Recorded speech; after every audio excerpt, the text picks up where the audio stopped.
बुधवार के दिन अगर शिव जी के मंदिर में पानी चढ़ाया जाए, जल चढ़ाया जाए, तो घर में विद्वत्ता का अनुभव होता है महाराज। भगवान विष्णु ने जाते हुए शिव बाबा को देखा।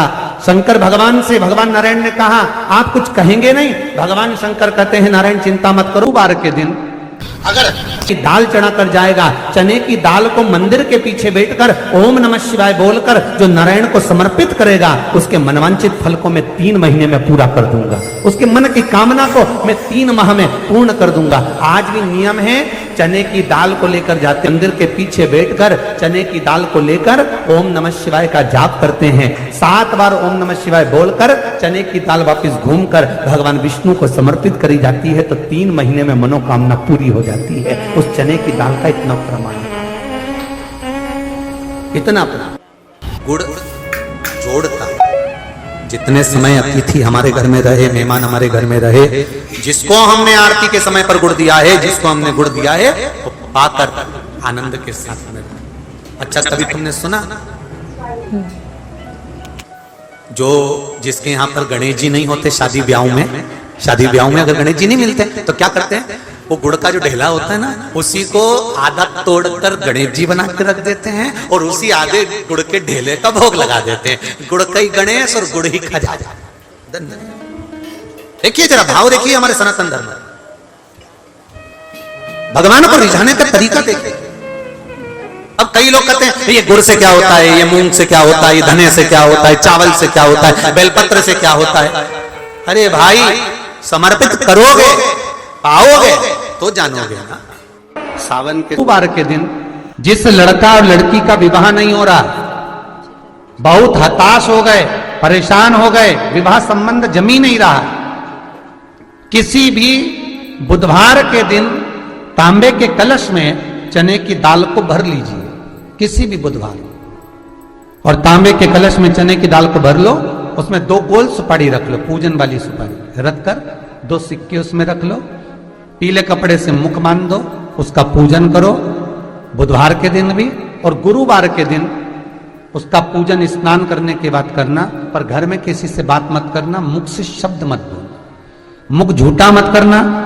पूजन करने के बाद उल्टे हाथ पर कलश को रखकर सीधे हाथ से ढककर कोई ब्राह्मण के घर में जाकर साथ में किसी को ले जाओ, बिना बोले, बिना बात करे, बिना कहे, साथ जाकर ब्राह्मण का दरवाजा बजा दे, बात कर ले और में गया वो, पर तुम्हें नहीं बोलना है। और वो कलश ब्राह्मण के अपनी कामना कर कर वो कलश का दान दे दिया जाए। महाराज, ज्यादा से ज्यादा 4 महीना 3 महीने के अंदर विवाह संबंध पक्का हो जाता है।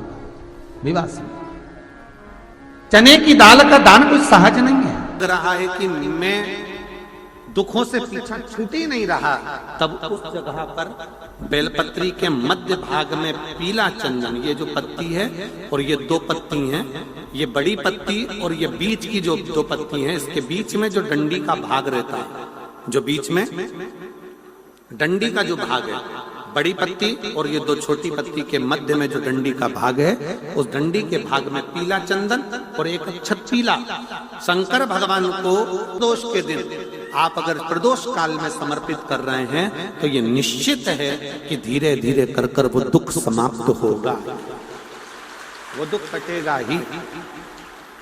विश्वनाथ को कुछ नहीं चाहिए, मेरे शंकर को चाहिए क्या? अगर आपके जीवन में ऐसा लगे कि बहुत बड़ी बीमारी आ गई और आपके घर का व्यक्ति वेंटिलेटर पर पड़ा हुआ है, तो शमी के वृक्ष के फूल ले आओ 7, और शमी के वृक्ष के 7 फूल लाकर एक एक फूल शंकर भगवान को श्री शिवाय नमस्तुभ्यम कहकर उस व्यक्ति के लिए जो पड़ा हुआ है, अंतिम सांसें गिन रहा है, जिसको अटैक आ गया, अंतिम सांसों में जो गिन रहा है, उसके नाम से भगवान शंकर पर चढ़ाना प्रारंभ कर दो। मात्र 7 पुष्प, उस शमी के वृक्ष के 7 पुष्प आप शिव को समर्पित करिए, उसका नाम और गोत्र बोलकर, और भगवान शंकर का मूल मंत्र श्री शिवाय, जम के बोलिए श्री शिवाय नमस्तुभ्यम बोलकर एक एक शमी का फूल शंकर पर चढ़ाना प्रारंभ कर दो। फिर आगे वो विश्वनाथ की मर्जी है, वो प्राण कैसे लेकर वापिस आता है, उस काल से छुड़ाकर महाकाल कैसे लाता है, ये वो जाने। आपका फर्ज केवल आप अदा करिए। ये 3 समय एक ऐसा समय है, मान लो सुबह यदि आपको समय ना मिले भगवान शंकर का गुणगान करने के लिए, मान लो दोपहर का समय ना मिले शंकर भगवान का गुणगान करने के लिए, तो शिव पुराण कहती है जब सूर्य डूब रहा हो, प्रदोष काल का जब समय हो, तब उस शंकर का गुणगान करो तो सारी जिंदगी तुम्हें किसी के आगे हाथ नहीं फैलाना पड़ेगा। भगवान भोलेनाथ स्वयं तुम्हें उतना प्रबल वैभवपति बना। कितना सुंदर कहा है। जब जिंदगी बहुत संघर्ष में चल रही हो, बहुत दुख का जीवन चल रहा हो, बहुत कष्ट का जीवन चल रहा हो, बहुत कष्टमय जीवन चल रहा हो, तब शमी के 5 पत्ते, शमी के 5 पत्ते, एक दुर्वा के साथ एक अक्षत चावल का एक दाना, वो भी हल्दी में भिंगोया हुआ हो या केसर में भिंगोया हुआ हो, शमी पत्र 5, एक दुर्वा, एक चावल का दाना, जो दिल से हृदय से बेलपत्री के वृक्ष के नीचे पार्थिव लिंग का निर्माण कर कर मट्टी का शिवलिंग बनाकर प्रदोष काल में, मतलब शाम के समय पर शिवलिंग बनाकर उस पे जल चढ़ाकर, जो ये 5 शमी का पत्र, एक दुर्वा और एक चावल का दाना, अपनी कामना कर कर, जो दुख चल रहा है बाबा से विनय कर कर एक एक पत्ता जब समर्पित कर दे, फिर एक दुर्वा समर्पित कर दे, फिर एक चावल का दाना समर्पित कर दे और बाबा का वहीं पर पुनः विसर्जन कर दे, 3 महीना तो जाने दो, 15 दिन के अंदर वो दुख कटता जरूर है, चाहे कोई भी दुख, किसी भी तरह का दुख क्यों नहीं। एक बेलपत्र के वृक्ष की परिक्रमा करने वाले को हजारों अश्वमेध यज्ञ का फल प्राप्त हो जाता है, हजारों अश्वमेध यज्ञ का फल प्राप्त हो जाता है। उसी तरह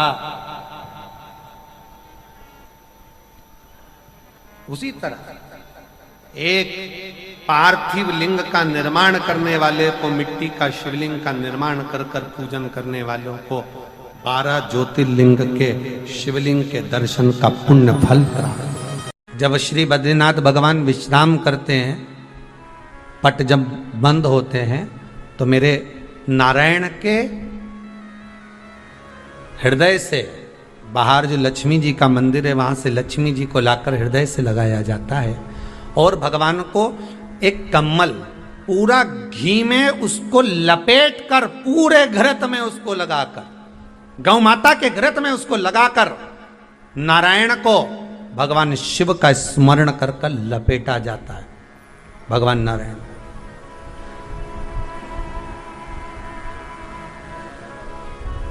बद्रीनाथ बाबा के मंदिर में दिया घी से भर दिया जाता है, ताले लगा दिए जाते हैं, सब नीचे आ जाते हैं। जब अक्षय तृतीया के समय पर पट खोलते हैं, बाबा का कम्मल घृत से जुड़ा हुआ वैसा कि वैसे ही घृत भरा हुआ, घृत में स्थिरता है, घर में घृत के अंदर लक्ष्मी का भाव आ जाता है। हमारे यहाँ हिंदू धर्म में बहुत सुंदर बात कही जाती थी पहले, आजकल जमाने में कहते कि नहीं कहते मालूम नहीं, पर मारवाड़ के अंदर एक रीति थी, घर के अंदर रसोई घर में एक इतनी बड़ी कुल्हड़ होती थी जिसमें घी भरा होता था, छोटी सी चम्मच होती थी, उसमें पूरे घर का घी खाली हो जाए पर उस कुल्हड़ का घी खाली नहीं होना चाहिए। नानी भाई का मायरा सुना है आप लोगों ने? अगर नानी भाई का मायरा सुना होगा तो नानी भाई के मायरे में नरसिंह मेहता जी की जो दादी के प्राण छूटे थे, वो केवल इसी बात पे छूटे थे। अगर नानी भाई का मायरा सुना होगा तो आपको मालूम होगा, नानी भाई के मायरे में जब नरसिंह मेहता भोजन करने के लिए बैठे तो नरसिंह मेहता की भाभी दुरत गौरी ने कह दिया दादी के सामने, जब दादी बोली क्यों इसकी रोटी में घी नहीं लगा, तो कहा कुल्हड़ का घी समाप्त हो गया है, रसोई घर में जो बाटकी रखी थी उसका घी समाप्त हो गया। जय कुंवर भाई को चिंता लग गई, आंखों से अश्रु बहने लगे और जय कुंवर भाई नरसिंह मेहता की दादी प्राणों को छोड़ दी कि मेरे रसोई घर का घी समाप्त हो गया, मतलब ये घर अब बर्बाद होने में देरी नहीं लगेगी। नानी भाई का मायरा कहता है, दादी के प्राण छूट गए थे, नैनों से नीर बह रहा था। केवल जरा सा संवाद। शास्त्र कहता है घर के रसोई घर में जिस बाटकी से आप रोटी पर घी लगाते उसकी बाटकी में भले आधा चम्मच घी पड़ा पर पड़े रहना चाहिए। क्यों? वो लक्ष्मी को घटने नहीं देता। जिस दिन बाटकी मंज जाए, साफ हो जाए, उसी दिन उसको धोकर पोंछ कर वापिस भर देना चाहिए। अगर बाटकी गंदी हो गई तो आप धो पोछो, मना नहीं है, पर उसको धोने पोंछने से पहले एक कटोरी में घी भर दो, चम्मच रख दो। पर रसोई घर में बाटकी में घी होना चाहिए और उसमें आप डालते रहो और लगाते रहो, रोटी में चलेगा, पर बाटकी का घी समाप्त नहीं होना चाहिए, कुल्हड़ का घी समाप्त नहीं होना चाहिए। वो बरकत है, वो भंडार है, वो संपदा है हमारी। घृत वैभव देता है, घृत वैभव प्रदान कर।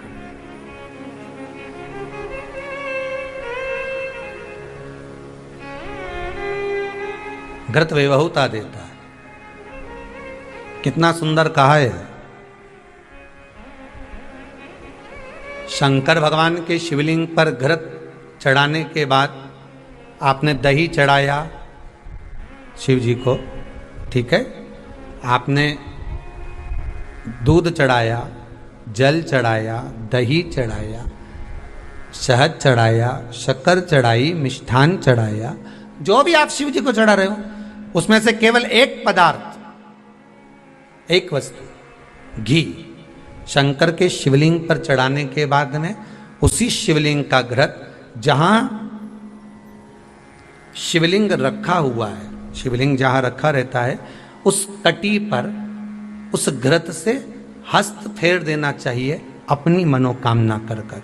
जो अभिषेक आपने किया है वो अभिषेक का फल भगवान भोलेनाथ कुछ ही दिन में प्रदान कर देते हैं। मात्र उंगली फेर देने पर, घृत पात्र की उंगली, घृत का जो आप अभिषेक कर रहे हो, जल चढ़ा रहे हो, दूध चढ़ा रहे हो, आप पंचामृत सामग्री समर्पित कर रहे हो, आप दुनिया की सारी वस्तु भगवान को दे रहे हो, तो घी चढ़ाते समय जब घी चढ़ जाए, शंकर के शिवलिंग पर घी चढ़ गया, उसकी एक उंगली लेकर शिव मंदिर में जहां शंकर जी पिंडी पर बैठे हैं उस जलाधारी पर जो शिवलिंग रखा हुआ है उसके चारों तरफ उस घृत को लगा देना चाहिए अपनी कामना कर कर। महाराज शिव उसको स्वीकार करता है। क्यों? शंकर और पार्वती के मिलन स्थल, माता पार्वती की गोद में भगवान शंकर का जो शिवलिंग स्वरूप विराजमान है, हस्त कमल के अंतर्गत जो भगवान विराजमान है, उसका फल चोगना मिल जाए।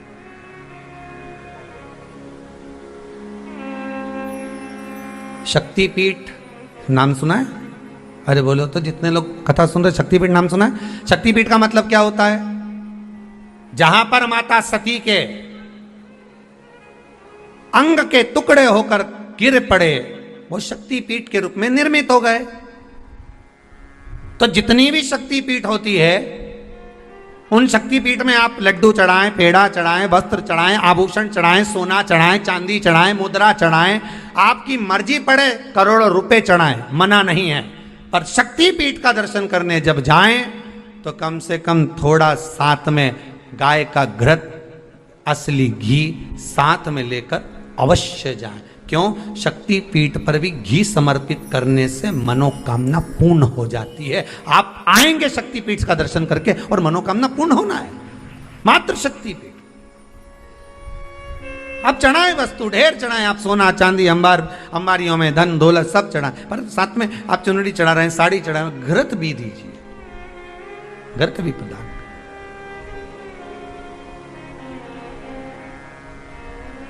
घृत का दान मूल है। धर्म पत्नी से संतान नहीं, औलाद नहीं, बड़े दुखी है, बड़े दुखी। अच्छा, संतान नहीं हो, किसी नारी की गोद, अगर स्त्री की गोद अगर खाली रह जाए तो भी दुख होता है उसको कि मेरे घर में औलाद नहीं, संतान नहीं। हम कई बार कहे, आज फिर कहते हैं, ये टेस्ट भी बाद में कराना, सारी जांचें बाद में कराना। एक बार शंकर का भजन कर कर देख लो, सब जगह से अगर हार जाओ और सारे रिपोर्ट आपकी आपने सब दूर दिखा ली, तो एक बार शंकर पर भरोसा कर कर तुम रुका जी का नाम लेकर सफेद आंकड़े की जड़ को शिव जी पे से रजस्वला धर्म के 7वें दिन 21 बार घुमा लो। नाम गोत्र बोलकर कमर में लाल धागे में बांध लो। पीपल के पत्ते शिव जी को चढ़ाओ, उठाकर लाओ। उस एक पत्ते को रात्रि को गाय के दूध में उकालो और उस दूध को दोनों पति पत्नी पियो। साथ रहिए, समय आएगा, बाबा चाहेगा तो 3 या 4 महीने में गर्भ ठहर ही जाएगा। सारे डॉक्टर को दिखा लिया अपनी जगह, टेस्ट भी करवा लिया अपनी जगह, पर एक बार प्रयोग, और वो विश्वास रखकर करना पड़ेगा। शंकर पर जो भी कार्य कर रहे हो आप, जो उपाय कर रहे हो आप, शिव का स्मरण कर, भगवान पर अगर विश्वास रखोगे, भरोसो दृढ़ इन चरणन कहो, श्री वल्लभ नखचंद्र छटा बिन सब जगमा ही अंधेरो। अगर भरोसा है तो शंकर है, और भरोसा नहीं तो शिव कहां से। विश्वास लेकर अगर आए हो तो काम तो होगा। ये लोग काशी से आए हुए हैं, विश्वास लेकर ही तो आए होंगे कि हम जाएंगे शंकर की कथा में तो बाबा कृपा जरूर करेगा। कई लोग यहाँ पर बैठे हुए हैं जो विश्वास लेकर आए हुए हैं, दूर दूर से आए हुए हैं, केवल विश्वास लेकर कि भगवान कृपा करेगा किसी ना किसी रूप में, मुझे विश्वास है कि बाबा मेरी सुनेगा। और फिर कहता हूं, कथा में अगर आपने मन लगा लिया, भले टीवी चैनल के माध्यम से श्रवण कर रहे हो, भले मोबाइल के माध्यम से श्रवण कर रहे हो, भले पंडाल में सुन रहे हो, बाबा से अगर दिल से आपने अगर कह दिया तो 3 महीना बहुत होता है सब कामना पूरी होने के लिए। मेरा बाबा आपको कुछ ना कुछ दे ही देता है, बस आपकी रुचि के अनुसार सुख प्रदान कर ही देता है। आप उस पर विश्वास, भरोसा, भटकना नहीं है हमको। जिस नारी का रजोधर्म के अंतर्गत नारी को जो परेशानियां होती हैं, कोई के 8 दिन पहले, 4 दिन पहले, 3 दिन पहले कहीं ना कहीं रजोधर्म के अंतर्गत जो बीमारियां होती हैं, उसके लिए महाराज 7 चने की दाल के दाने तुलसी महारानी के सामने कटोरी में रखकर तुलसी के 3 पत्ते उसमें डालकर अपनी मनोकामना कर कर तुलसी में 3 बार जल छोड़कर वो तुलसी और वो चने की दाल ले जाएं और उसको धीरे धीरे कर कर एक एक कर कर सुबह शाम दोपहर में उसको खा लीजिए। रजोधर्म से जुड़ी हुई परेशानी समाप्त। कोई सहज नहीं है महाराज। चने की दाल को स्वर्ण दान का भी भाव कहा गया। हमारे हिंदू धर्म में चने की दाल को स्वर्ण दान भी करते हैं।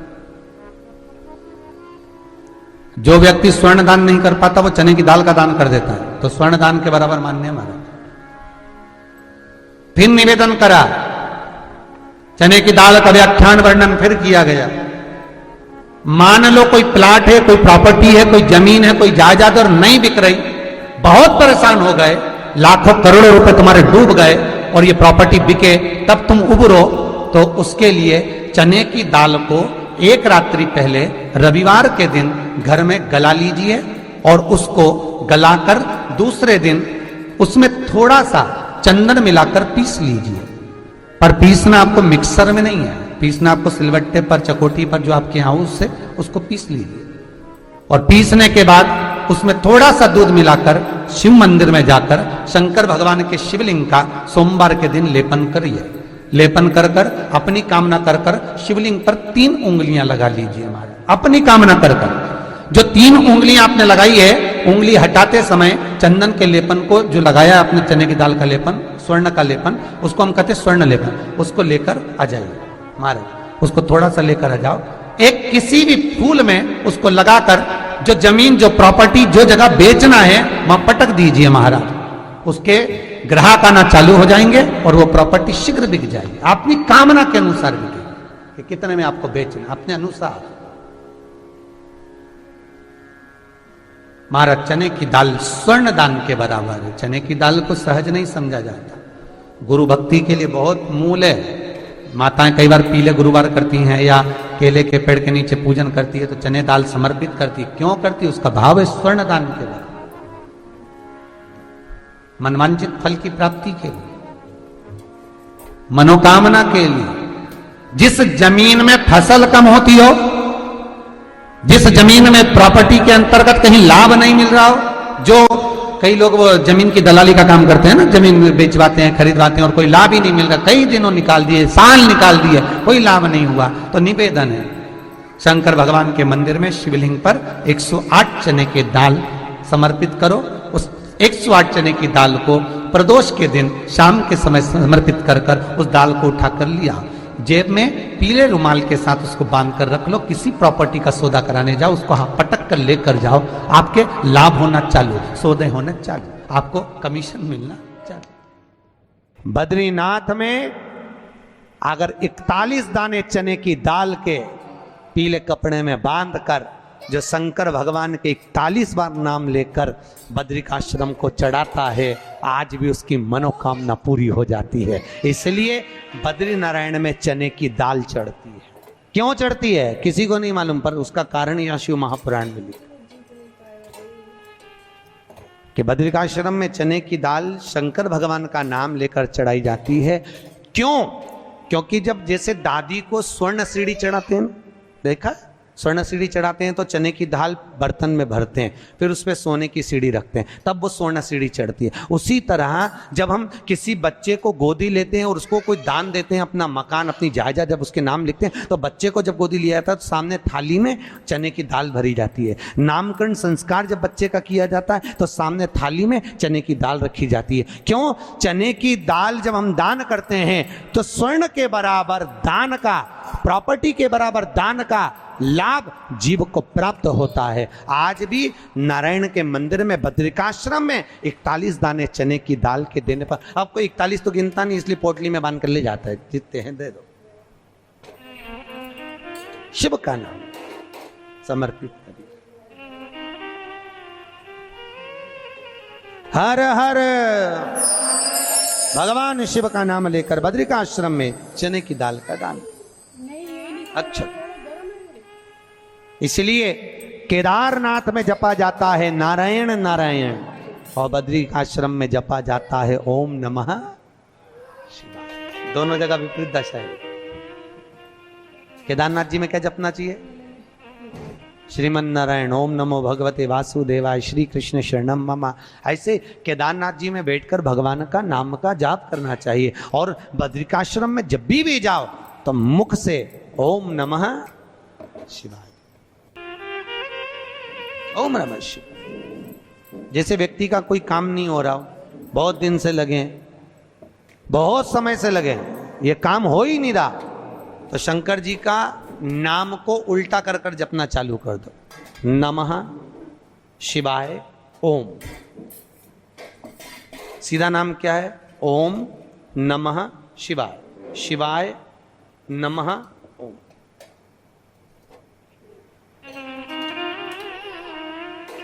जब उल्टा नाम व्यक्ति जपना चालू कर देता है, जिस बच्चे के, बच्ची का, जिसका भी विवाह नहीं हो रहा हो, कोई काम नहीं हो रहा हो, कोई सीए की पढ़ाई कर रहा है और एग्जाम में निकल ही नहीं रहा, 3-3 4-4 बार बैठ गया, पास ही नहीं हो रहा, उस बच्चे को बोल दो बस सुबह उठते से ही शिवाय नमः ओम बोलना चालू कर दे, एक ही बार में सिया पास ले। कहा करत बा, जॉब नहीं लग रहा हो, जब उल्टा उल्टा जप ले। ये उसी में का हाल है। जैसे किसी व्यक्ति से अपने को पैसा लेना है और दे नहीं रहा, क्या करना है? सूर्य नारायण भगवान को अर्घ दो। तो 21 दाने लाल मिर्ची के जो दाने होते हैं, देखें लाल मिर्ची के अंदर दाने होते हैं, उसके 21 दाने निकाल कर पानी में डाल दो और पानी में डालकर उसी जल से सूर्य को अर्घ दे दो। उस व्यक्ति का नाम लेकर जिससे पैसा लेना है, हाथ जोड़कर देने आता है, तुरंत 3 महीने के अंदर पैसा लौटा दे, तुरंत हाथ जोड़कर। ये सूर्य को अर्घ देने पर मात्र व्यक्ति दौड़कर पैसा देने आता है, कितना भी हो, रहने नहीं देता प्रचंड। शिव के सिवा दुनिया में कोई दानी नहीं, शंकर जैसा कोई दानी नहीं हो सकता। स्वयं कैलाश पर रहता है और दुनिया को लखपति, करोड़पति, आनंदपति बनाकर भेज देता है। कभी अगर मौका लगे, कभी ऐसा योग लग जाए कि कोई आपसे कहे कि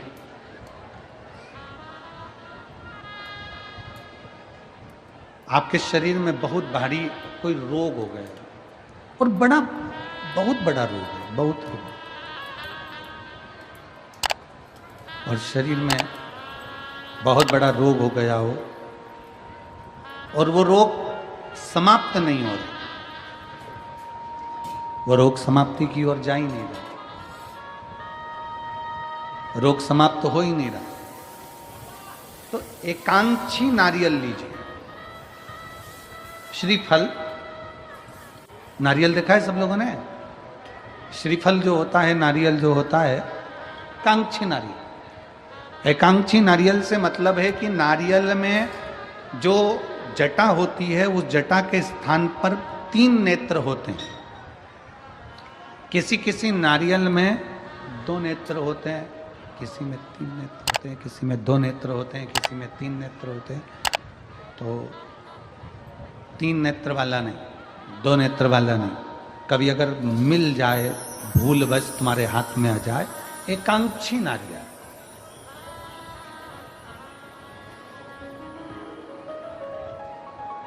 एक नेत्र वाला। पहले बताओ देखा है कि नहीं देखा? पहले ये तो बोलो कि नारियल के पीछे 3 आंखें दिखती हैं, 3 आंखें, किसी में 2 आंखें नजर आती हैं। उसी तरह एक एकांक्षी नारियल, एक नेत्र वाला। कभी अगर मौका लगे और अगर रोग बढ़ रहा है, घट नहीं रहा, तकलीफ बढ़ रही है, घट नहीं रही, सारे इलाज करवा लिए, सारी दवाइयाँ ले ली, सारी जांचें करवा ली, सारे डॉक्टरों को दिखा लिया, उसके बाद भी अगर आराम नहीं लग रहा है तो एकांक्षी नारियल। और उस एकांक्षी नारियल के साथ में 7 दुर्वा, 7 बेलपत्र, 7 दुर्वा, 7 बेलपत्र, 7 पीले कनेर के पुष्प हाथ में लेकर, जो व्यक्ति बहुत ज्यादा बीमारी अवस्था में है और दवाइयां भी अगर लॉक नहीं कर रही हैं, डॉक्टर की दवाइयां खाते रहो, दिखाते रहो, उसके साथ में वो एकांक्षी नारियल जिसकी एक आंख है, 7 दुर्वा, 7 बेलपत्र, 7 पीले कनेर के पुष्प हाथ में लेकर श्री शिवाय नमस्तुभ्यम कहते हुए हाटकेश्वर महादेव का नाम लेकर। कौन से महादेव? हाटकेश्वर महादेव। हाटकेश्वर महादेव का नाम लेकर अपनी कामना करते हुए, बाबा से विनय करते हुए, जहां से, जैसे ये शिवलिंग है, ये जलाधारी है, ये जलाधारी से जल बह रहा है, ये जल बहकर जहां से जाता है, ये जल बहने के स्थान जहां तक है, उसके बीच में कहीं पर भी, जहां जल बह रहा है ना, ये पानी बहकर जहां जा रहा है, उस स्थान पर कहीं पर भी, वो जल बहकर जहां से जा रहा है जमीन पर, उस स्थान पर कहीं पर भी उस नारियल को, एकांक्षी नारियल, 3 आंख वाला नहीं, 2 आंख वाला नहीं, एक नेत्र वाला एकांक्षी नारियल, सफेद पीला कनेर, 7 बेलपत्र, 7 दुर्वा के साथ में उसको रख दीजिए और 1 लोटा जल देवाधिदेव महादेव को दक्षिण के भाग में खड़े होकर, उत्तर की ओर मुख कर कर, यहाँ बैठकर या खड़े होकर इस भाग में उधर की ओर देखते हुए जल समर्पित कर दीजिए। उसमें से 1 बेलपत्र, 1 दुर्वा उठाकर लिया, उसी में से 1 कनेर का पुष्प अशोक सुंदरी वाली जगह पर समर्पित कर दो। दुर्वा सुबह के समय पर खाना है, बेलपत्री दोपहर के समय पर खाना है। उसके बाद में 15 दिन 8 दिन बाद फिर वापस जांच कराओ, आपके रोग में आराम मिलना प्रारंभ हो जाएगा। शिव उसको ठीक करना प्रारंभ कर। एकांक्षी नारियल आजा बेटा दान दीजिए। गुरु द्रोणाचार्य ने कहा कि जो शीश का दान दे देगा, जो शीश,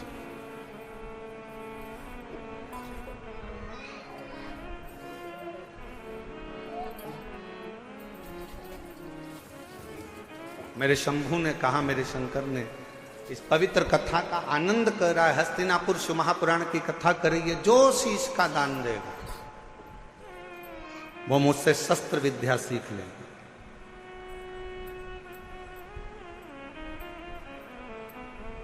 अब कौन शीश का दान दे?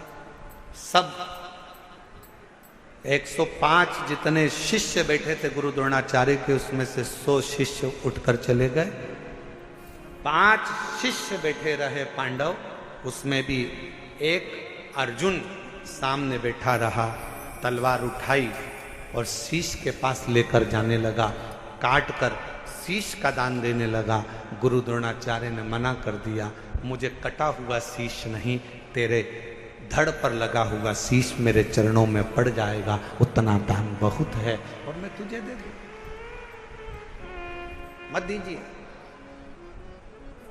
शंकर भगवान को तुम्हारा धन नहीं, वैभव नहीं, सत्ता नहीं, दौलत नहीं, शिव जी को केवल तुम्हारा एक लोटा जल शिव को समर्पित कर दो। एक लोटा जल भी नहीं हो तो 3 बार ताली बजा दो, वो भी नहीं है तो मुख से बम बम बोले बोले, ये भी नहीं बोल सकते तो मुख से हर हर महा, इतना कर सकते बहुत।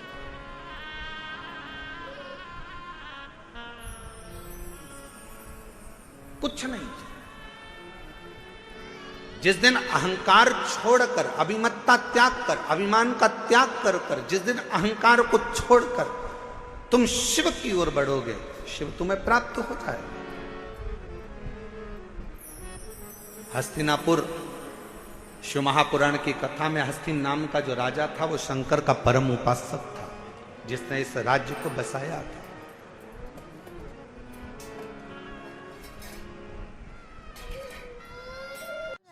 श्री शिवाय नमस्तुभ्यं, श्री शिवाय नमस्तुभ्यं, श्री शिवाय नमस्तुभ्यं, श्री शिवाय नमस्तुभ्यं, श्री शिवाय नमस्तुभ्यं।